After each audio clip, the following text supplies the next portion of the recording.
ជំរាបសួរពុកម៉ែបងប្អូនថ្ងៃនេះនាងខ្ញុំមានមុខម្ហូបមួយមុខទៀតហើយគឺខត្រីនេះគឺជាត្រីរានាងខ្ញុំយកត្រីរាមកខបងប្អូនត្រីស្រស់ណាបងប្អូនហើយត្រីនេះនាងខ្ញុំក៏បានសម្អាតរួចរាល់ដែរហើយបងប្អូន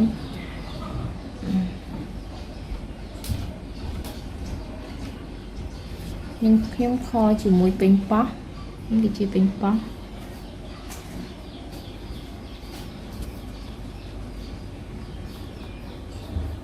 ចឹងបន្តិចទៀតយើងនឹងចាប់ផ្ដើមទៅធ្វើមុខម្ហូបនេះទាំងអស់គ្នាមុនដំបូងនាងខ្ញុំយកត្រីមកប្រឡាក់សិនបងប្អូនខុសបាត់មុនដំបូងបងប្អូនយើងប្រឡាក់គ្រឿងសិននេះមានអំបិលប៊ីចេងហើយនឹងប្រេងខ្យង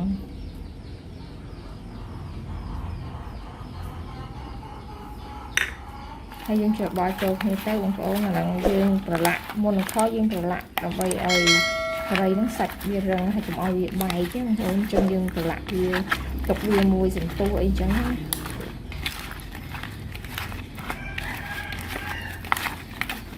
យើងច្របល់វាចូលឲ្យសព្វបងប្អូន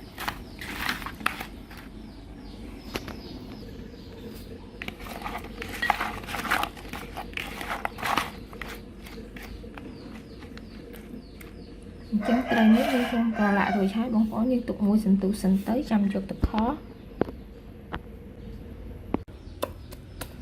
ឥឡូវយើងខ្ញុំចិញ្ចឹមខ្ទឹមសនេះយើងដាក់ចំនួន4 5 អំពឹសទៅបងប្អូន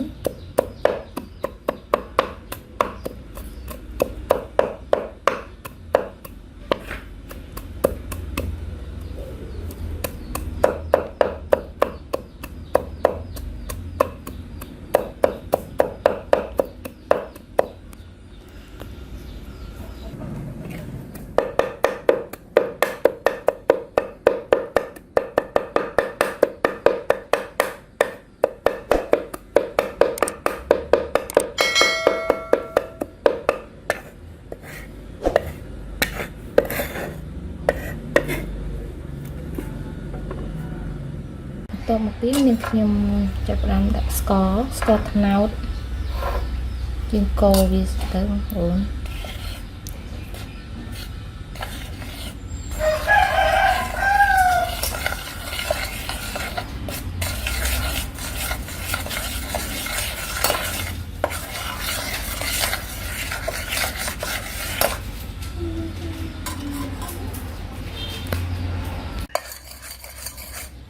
ហើយស្ករនឹងក្រហមហើយនឹងខ្ញុំចាប់ផ្ដើមដាក់ចូលខ្ទឹមសនឹងច្រាំចូលអូនដាក់ទឹកត្រីបន្តិច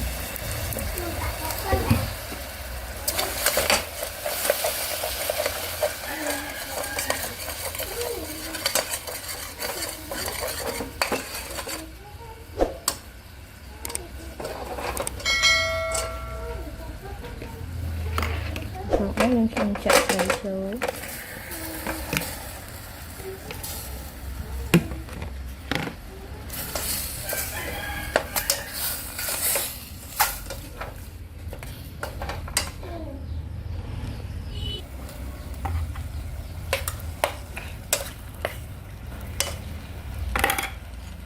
បន្តមកទៀតខ្ញុំដាក់ម្រេចចូលបងប្អូន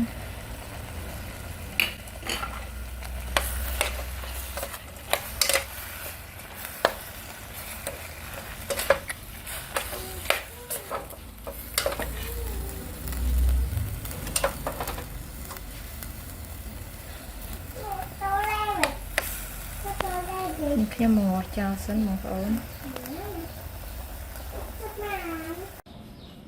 ឥឡូវនេះខ្ញុំចាប់អាំហាន់ពេញប៉ោះ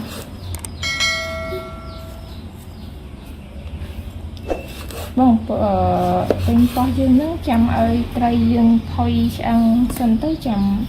ដាក់ចូលបើយើងឆាប់ដាក់ចូលវាលួយខ្លាំងអញ្ចឹងយើងចាំឲ្យខរបស់យើងនឹងរៀងសាច់ត្រីយើងផុយឆ្អឹង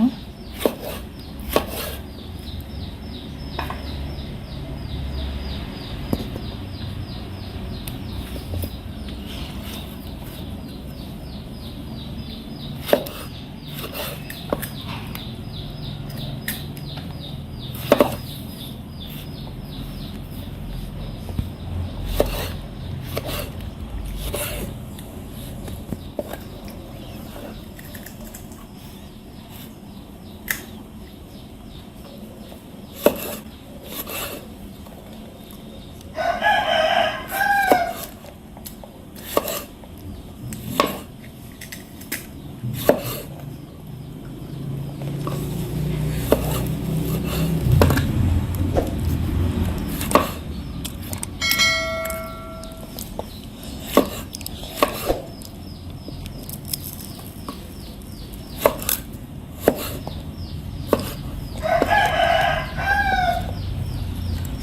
ខ្ញុំចូលទឹកបន្តិចបងប្អូនវាដាក់មកងាស់វាចោល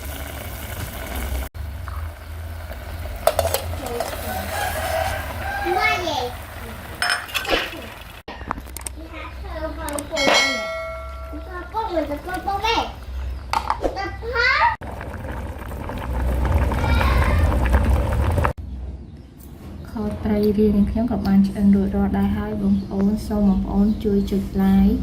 share និងចុច subscribe និងទទួលបានវីដេអូថ្មីៗជារៀងរាល់ថ្ងៃសូមអរគុណ